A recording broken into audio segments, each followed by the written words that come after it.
Oh, good morning, Lucky. Sleep well? I hope so. Sorry if I woke you.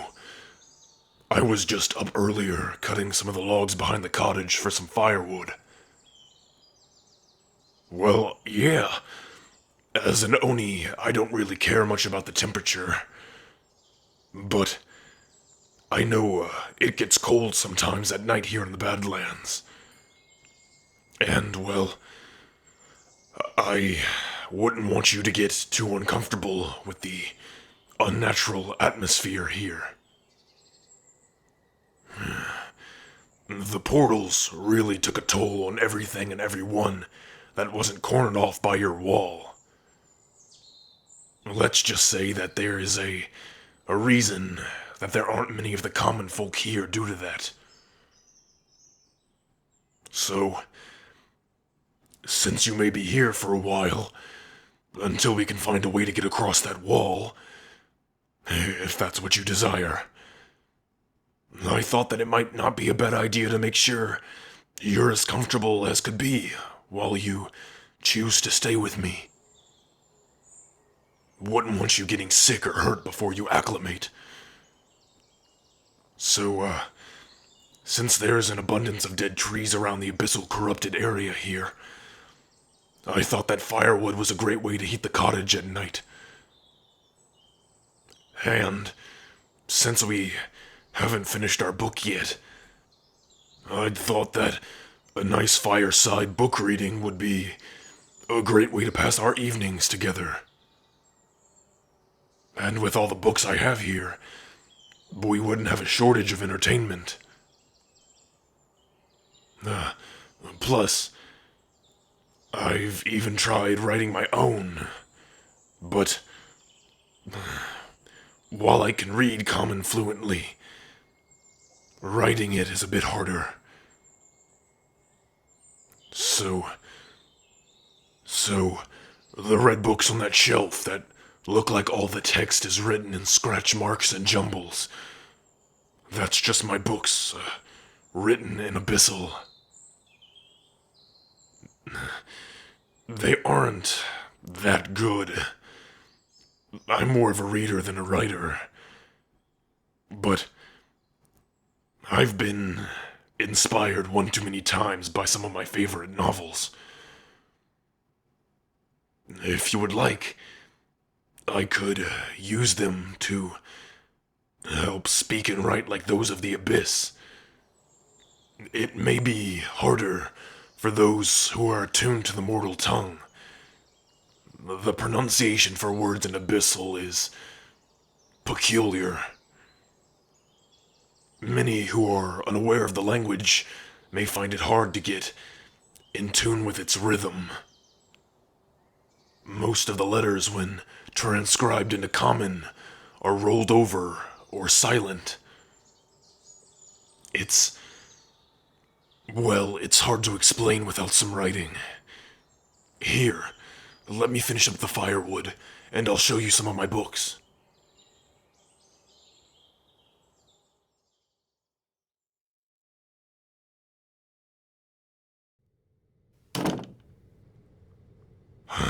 All right. See that red leather journal on the shelf? Could you go grab it for me? Yeah. Those marks on the front are actually just its title. It's called Beni Suha Lunika. It means my name is Beni. It was supposed to be a story about me. But, then I realized there isn't much to tell about an Oni in a house by himself. Here. I'll open it up and just show you some key words. Oh, here's a good one. Okay, so when talking about yourself or saying I, you would say ka. Try it. Not bad. You'll get used to the rasp over time. Here, try this. When greeting someone to say hello, you say, Zaisha. Or when trying to be formal, you can say, Ekazuresha. I don't expect you to remember that, so just stick to Zaisha. For saying good morning or the such, you would use Mohesha. Yeah, it only gets harder from here. Don't worry, we have plenty of time to go over it. So, to welcome someone, say if I wanted to welcome you formally to the cottage, I would say, Moknierka cottage zaisit. And if to ask, how are you, you would say, Zore mashkna. Here. To make it easier, I'll just draw some up in common. The words in these books look no less than just the scratchings of bird talons, so it may take a while. But, here, in your common alphabet, they look like, that. So, now you can try to read it, or use it as a cipher. I'll give you more words whenever you so choose, or whenever you ask. I just hope you won't ever run into anything else that speaks this tongue. Not all abyssal creatures are the same, and are tolerant of other living things. So, my prayer is that you never have to learn this tongue for survival, only for recreation.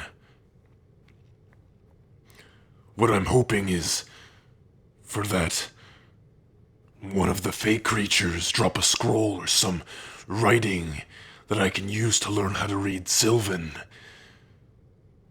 All I know is that displacer beast I'm hunting, it has some word in Sylvan branded on its hide. And if I never figure it out, it's going to kill me. I just need to know what it says. Maybe it's a name, maybe it's a meaning, or maybe it has something to do with its previous owner, if it had one.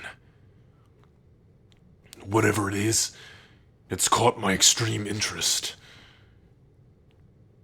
Maybe that's something I can write in my book, the epic battle between a demon and a magical beast. Could you imagine an Oni of the Abyss becoming some world-renowned author of the material plane? It's almost as much of a fairy tale as those romance novels. A nice thought, though. And what is literature, if not a way to incite nice thoughts? Food for the mind's eye. But anyway, read up.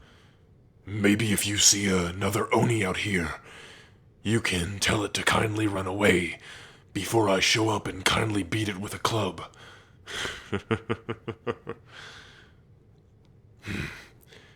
And now that you've got something to entertain yourself, how about I get a fire started and we can pick back up on our little reading of curses and courtiers?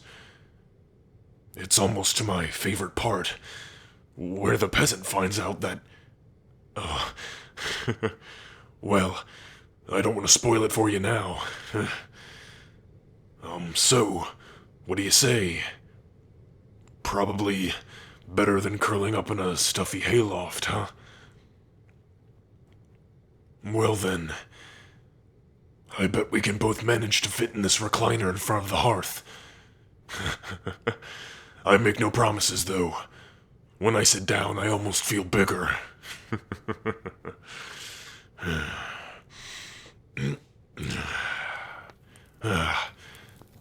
Now, Where did we leave off last time? Oh yeah. As their hand glided down the ogre's cheek, the warmth of their touch made him shudder.